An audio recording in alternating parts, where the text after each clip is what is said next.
Bem-vindo a mais um vídeo, espero que esteja a ter um dia espetacular. E hoje temos aqui o mais recente modelo NAS da ASUS Store. Este é o 5404T, também conhecido por Nimbus Store 4 geração 2. Eu vou deixar um link lá em baixo para que não seja muito confuso e que tu consigas ver as especificações deste NAS que está aqui. Para aqueles que não sabem o que um dispositivo destes consegue fazer, assim de uma forma muito simplista, podemos utilizar um NAS destes em nossa casa e substituir o serviço de iCloud, o serviço de Google Drive, qualquer serviço de cloud. Termos a nossa cloud pessoal, onde nós vamos conseguir fazer tudo aquilo que fazemos hoje em dia, colocar os dados dos nossos telefones, enviar as fotografias automaticamente para a NAS e não temos que ter nenhum serviço subscrito. Para além disso, podemos também ter aqui alguns serviços de multimédia, casa inteligente, ou seja, uma série de coisas que eu hoje, neste vídeo, vou esticar um bocadinho na parte do software para aqueles que não conhecem ficarem a saber um bocadinho melhor o que é que se consegue fazer com um NAS destes. E já agora, se por acaso estás a utilizar um computador Windows em casa e ainda não ativaste, não te esqueças de visitar o site da sidicasales.com, onde vais encontrar licenças OEM oficiais a preços espetaculares e com o cupom de desconto que veja no ecrã e lá embaixo na descrição vai ficar um bocadinho mais barato ainda.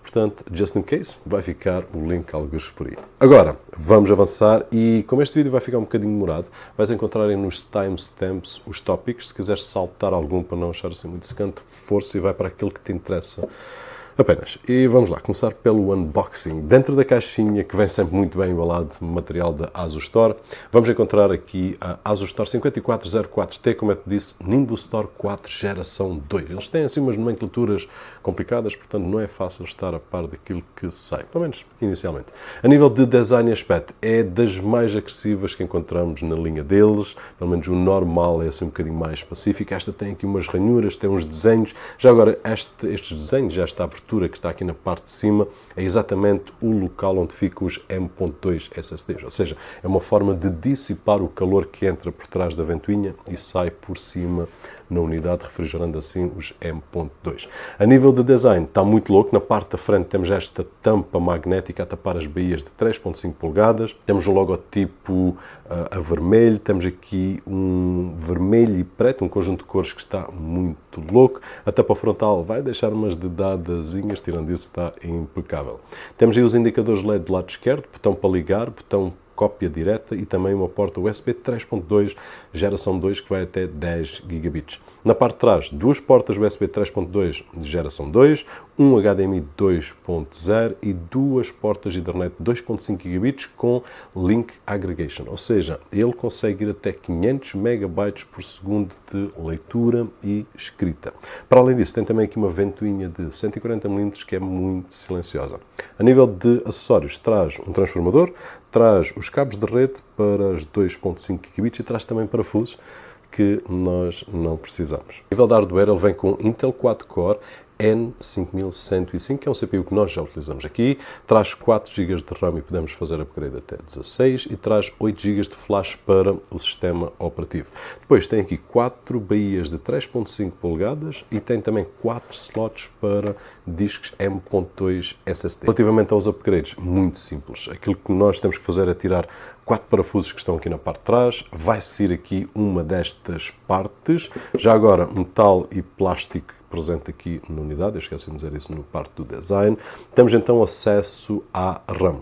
Eu fiz inicialmente um upgrade para 32 GB DDR4 da Sabrent, mas eu esqueci-me de um pormenor, é que ele não me permite 32, só permite 16, então tive que tirar um stick porque ele estava-me a dar aqui alguns erros. Fiz também logo porque tenho ali o acesso às slots M.2, um upgrade e coloquei 4 SSDs da Sabrent, 2 TB cada. E não precisei de parafusos nenhuns, tal e qual como nós vimos na Flash Store, 12 discos sem parafusos, o sistema que está aqui é exatamente igual, é espetacular. Basta colocar assim uma patilhazinha, colocar lá o SSD e já está. Além de não haver parafusos nos M.2, também não há aqui nos discos de 3.5 polegadas. Basta retirar aquelas patilhas de plástico, que é um sistema que nós já vimos anteriormente na ASUS Store, portanto não é novidade. Espero bem que eles não voltem atrás, na altura em que se tinha que utilizar parafusos. Depois colocamos os discos e vamos voltar a prender com as patilhas. Entre o disco e a baía existe ali uma proteção de borracha que existe em todas as unidades da ASUS Store. Eu esqueço-me sempre de mencionar que é para impedir que as vibrações dos discos passem para o NAS. Os discos que eu utilizei aqui foram os Toshiba N300 de 4TB, que são discos espetaculares. A nível dos SSDs, acontece que nós podemos utilizá-los de duas formas. Uma delas é como cache, ou seja, cache dos discos de 3.5, em que quando nós enviamos dados para a unidade, primeiro escreve nos SSDs e depois dos SSDs passa automaticamente para os discos conforme a NAS estiver a funcionar, ou então podemos utilizar como armazenamento. Neste momento eu tenho a funcionar como armazenamento, ou seja, tenho 16 TB de 3.5 polegadas e mais 8 TB de SSDs, ou seja, um total de 24 TB. Mas daqui a pouco mostro-te um bocadinho melhor quando tivermos a olhar para o software, como é que eu tenho isto aqui configurado. A nível de setup é muito simples, basta ligar o cabo de rede, ligar o cabo do transformador e iniciar na página de configuração. Depois, seguir os passos, criar um username, uma password, escolher o modo de RAID e já está. É tão simples como isto, não tem assunto a nível de setup, é plug and play, basicamente. Agora vamos olhar para o software. E agora olhar para o sistema operativo ADM da ASUS Store 5404T, que já é conhecido para aqueles que já viram máquinas da ASUS Store. No entanto, vamos dar aqui uma espreita dela para aqueles que ainda não conhecem. E o primeiro que eu te quero mostrar é aqui o menu do gestor de armazenamento. Eu mudei agora para português e eu estou tão habituado ao inglês que algumas coisas em português até me fazem confusão, mas faz mais sentido aqui assim. Então, o que é que eu tenho aqui assim de informações gerais? Tenho 5 volumes criados, um deles criado com 4 discos da Toshiba N300, que está em Just a Bunch of Discs. Eu inicialmente fiz RAID 5, mas agora ando aqui a fazer umas brincadeiras e estou com Just a Bunch of Discs, ou seja, é um volume com 4 discos e neste momento não tem redundância nenhuma. Tem aqui 14.42 teras.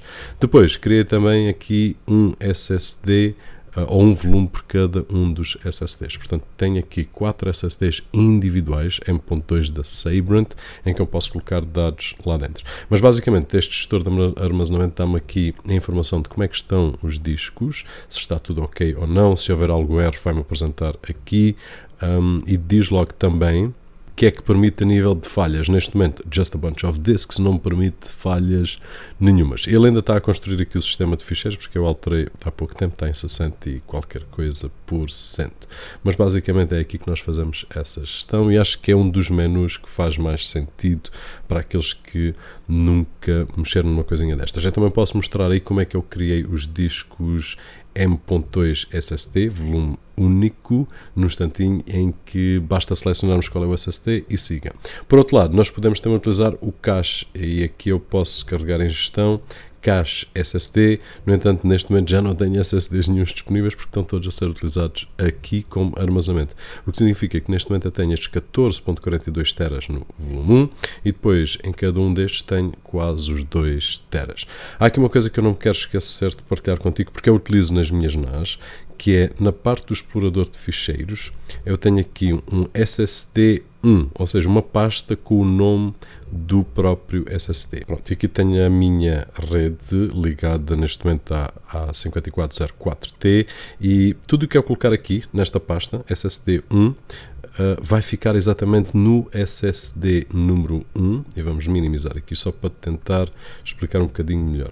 Ou seja, eu tenho aqui vários SSDs e eu sei exatamente onde é que estou a escrever se colocar dados nesta pasta. Estou a escrever exatamente neste SSD que está aqui, que é o número 1. O que é que acontece? Por defeito, quando nós vamos à rede, digamos assim, temos pastas como a Home, e temos a Public, e temos outras que vamos criando, por defeito ele vai escrever sempre no volume número 1, que é o volume que nós queremos por defeito. Eu estava aqui no visualizar, no volume número 1. Mas se eu quiser guardar dados no volume 2, ou no volume 3, ou no volume 4, eu consigo fazer isso. E como é que eu faço? É simples. Vou aqui e faço tal e qual como fiz. Aliás, eu posso fazer aqui contigo. Vamos aqui a criar pasta partilhada, criar, e depois no adicionar, eu vou escrever neste momento, por exemplo, SSD número 2.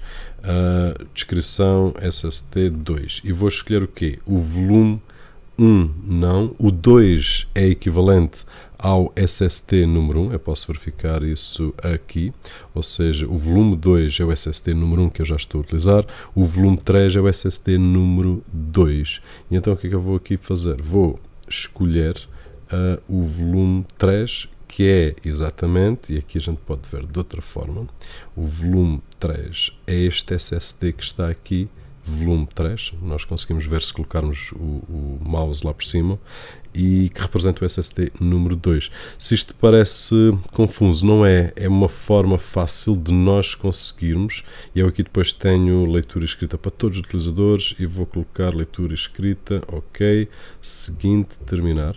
É uma forma de termos controle total onde colocamos os dados. Se eu agora for aqui à minha rede, ele já tem um SSD 1 e o SSD 2, ou seja, qualquer dado que eu coloque aqui, qualquer conjunto de dados ou que eu coloque aqui, vão ficar exatamente no SSD número 1 ou no SSD número 2. Se eu colocar dados noutra pasta qualquer, por exemplo, esta home que está aqui, ou se colocar dados na pública ou outra situação qualquer, então o que é que acontece? Vão ficar no volume 1, que neste momento está numa configuração de RAID que eu não aconselho, que é o Just a Bunch of Disks.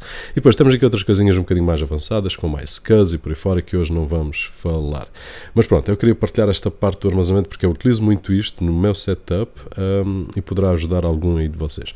Depois, para termos aqui ideia o que é que temos no ADM? Temos o controle de acesso, onde podemos criar vários utilizadores para malta que trabalha em grupo, para malta que quer alguns grupos, pode aqui selecionar utilizadores individuais e depois agrupá-los em grupos, dar aqui permissões para aceder a algumas pastas e para não aceder a outras. Depois aqui no monitor de atividade conseguimos ver como é que está o nosso sistema. Neste momento, atenção, eu estou a trabalhar com tudo o que é de origem. Estamos com os 4 GB de RAM, tenho os SSDs da Sabrent, mas 4 GB de RAM para ver como é que ela se comporta. E impecável. Temos aqui também este atalho que nos dá alguma informação. Depois podemos ver o CPU, como é que está, memória, a rede e por aí fora. Basicamente é só a informação. Temos aqui uma, para mim, na minha opinião, é uma das melhores, que é a central de aplicações, em que esta parte nós estamos fartos de ver. Temos aqui todas as aplicações em que podemos instalar uma série de situações. Por exemplo, o Add Quad Home, que eu utilizo em casa, e para além disso tens Plex, tens uma série deles. Há um que eu te queria chamar a atenção, que eu utilizo bastante, que é o Port Trainer. Se nós formos aqui a Top Apps, Docker Engine e Port Trainer, ou seja, para além das aplicações todas que nós temos disponíveis, que é só clicar aqui e instalar, Complex e por aí fora, e a gente pode ir andando assim por baixo e nunca mais, quer dizer, acaba. São cerca de 100 aplicações, se eu não estou em erro, mas tu podes ir ao site da ASUS Store e tem lá um simulador que te diz quais as aplicações para cada uma das NAS. Pi-hole, por exemplo, também, o Plex que eu já tinha falado, Embi, ou seja, temos aqui uma série de aplicações. Mas para além disso, se eu não me quiser limitar às aplicações que vêm aqui, para além de poder instalar manualmente, posso também instalar o Port Trainer e o Docker, é claro, e a partir daí, esta já instalei, eu posso instalar tudo aquilo que eu quiser. Basta ir a Port Trainer ou Docker Hub, para ser mais correto, e vais ver que estão lá muitas aplicações mesmo, que desbloqueia o limite de aplicações que temos aqui, que são cerca de 100 e qualquer coisa. Mas pronto, fica aí a dica. Ajuda online é uma ajuda da ASUS Store, a gente carrega e vai lá. Depois temos aqui a parte da cópia e segurança, onde vamos fazer a gestão toda dos backups desta NAS, porque para além do backup que nós conseguimos fazer em RAID 1, RAID 5, por aí fora, nós podemos fazer cópias de segurança interna, cópias de segurança externas. Eu neste momento não tenho nada ligado a USB, e ele vai dizer que não tem, porque senão eu posso colocar uma cópia para um disco USB de X em X horas, ou uma vez por semana, ou seja, aquilo que for. Depois aqui o One Touch Backup é o botão da parte frontal da NAS, em que nós podemos colocar uma pen USB e carregar no botão, e ele automaticamente faz aquilo que nós escolhermos aqui, ou seja, um backup do USB para a NAS ou da NAS para o USB. Portanto, tudo o que está aqui, tem muito mais do que isto que eu estou a mostrar, é a nível de backups. Depois, dispositivos externos, tudo aquilo que nós formos ligar através do USB, podemos ligar tudo e mais alguma coisa. Neste momento não está nada ligado. Temos aqui o explorador de ficheiros, que nós já vimos aqui um bocadinho, já fizemos aqui 2 exemplos de criar um SSD ou uma pasta exatamente para um dos volumes. Depois temos aqui os serviços. Nós podemos ativar e desativar tudo aquilo. Por exemplo, o Time Machine do meu Mac para fazer backup eu posso ativar ou desativar. Se quer serviços de Samba, de NFS, por aí fora. Tudo o que é serviços de rede estão aqui. Depois, definições traz-nos para o menu total. Ele tem aqui, por exemplo, se eu for à rede, ele vai-me dar aqui opções de rede, temos as opções regionais, o hardware, gestão de energia, temos aqui muita informação e muita coisa que nós podemos alterar o nosso gosto. Já agora, a ventoinha é super silenciosa, 140 mm, está em auto, nós podemos colocar em baixa velocidade, média ou alta, e no alta ouve-se qualquer coisa, mas nada de especial. E depois temos aqui também a parte da atualização. Eu acho que está a utilizar a versão mais recente, é a que ele fez logo na inicialização, e muito mais opções que eu não vou fazer com que tu percas muito mais tempo. Temos aqui o gestor de armazenamento, já vimos, informação do sistema, ele vai nos dar o que é que está a funcionar na máquina. Como tu consegues ver, disse ainda agora 4 GB, que é aquilo que vem por defeito, temperatura do CPU e as rotações por minuto de ventoinha. Informações de rede, registro, online, por aí fora. Depois temos também aqui o EZ Sync Manager, que é mais uma ferramenta de backup. Para além destas ferramentas de backup que estão aqui, se formos à central de aplicações, estão lá mais algumas. Portanto, nós não estamos limitados a utilizar o que está aqui. O Snapshot Center é mais uma ferramenta de backup em que ele faz um snapshot daquilo que eu quiser dos meus volumes. Basta escolher aqui qual é a periodicidade que eu quero, se é semanal, se é mensal, se é diário, se é aquilo que eu quiser, e depois só acontecer alguma coisa aos meus dados. Eu tenho ali um snapshot que me consegue colocar tudo tal e qual como estava. Depois temos aqui o Web Center também, em que conseguimos ter aqui várias utilizações. Eu não instalei ainda, nem vou instalar neste momento, mas é mais uma ferramenta. Temos o Dr. ASUS Store, em que nos vai dar informação do que é que está ok com a NAS. Eu não vou perder aqui também neste momento de tempo. E depois o Port Trainer, que nós já tínhamos visto, que é uma das aplicações aqui da central de apps, que nos vai dar acesso a muito mais aplicações. E está, espero que não te tenha aborrecido muito. Eu sei que para utilizadores mais avançados isto é o beabá, no entanto existem ali algumas curiosidades que eu queria partilhar contigo. E agora, a nível de conclusão, na minha opinião, este NAS que está aqui, é exemplo de outros que nós encontramos na linha da ASUS Store, é um NAS para entrada, ou seja, a nível de hardware tu não vais ter aqui uma máquina ultra poderosa. No entanto, na minha opinião, é uma máquina equilibrada a nível de hardware e que depois a nível de software nos vai dar muitas possibilidades. A nível de hardware, quando eu digo que não é muito puxado, é a nível de CPU e RAM, mas a nível de expansão temos muita expansão mesmo. 4 unidades aqui de 3.5 mais 4 unidades de M.2, dá-nos uma liberdade brutal, e se quisermos fazer upgrade da RAM podemos ir até 16 GB também. A nível de software, aí sim, vamos ter uma liberdade brutal, mas essa é a parte onde a ASUS Store tem brilhado sempre, que é dar liberdade para instalar uma série de aplicações. Para além dos dados que eu posso armazenar dos meus telefones, dos meus computadores, em vez de ter as fotografias sincronizadas para a iCloud ou para o Google Drive, posso ter as minhas fotografias sincronizadas para a unidade, e o espaço que tenho aqui nunca mais acaba e não tenho que estar a pagar mensalidades a ninguém. Posso também depois ter aqui serviços como servidores de multimédia Plex ou Ambi, posso ter aqui o Home Assistant, posso ter aqui uma série de aplicações, como tu viste na parte do software. Portanto, é uma opção a ter em conta, está muito louco, o design está fixe, e a nível de expansão foi a parte que eu gostei mais. Espero que tenhas gostado do vídeo, e se assim foi, não te esqueças de deixar aquele thumbs up algures por ali, que é muito agradecido aqui deste lado.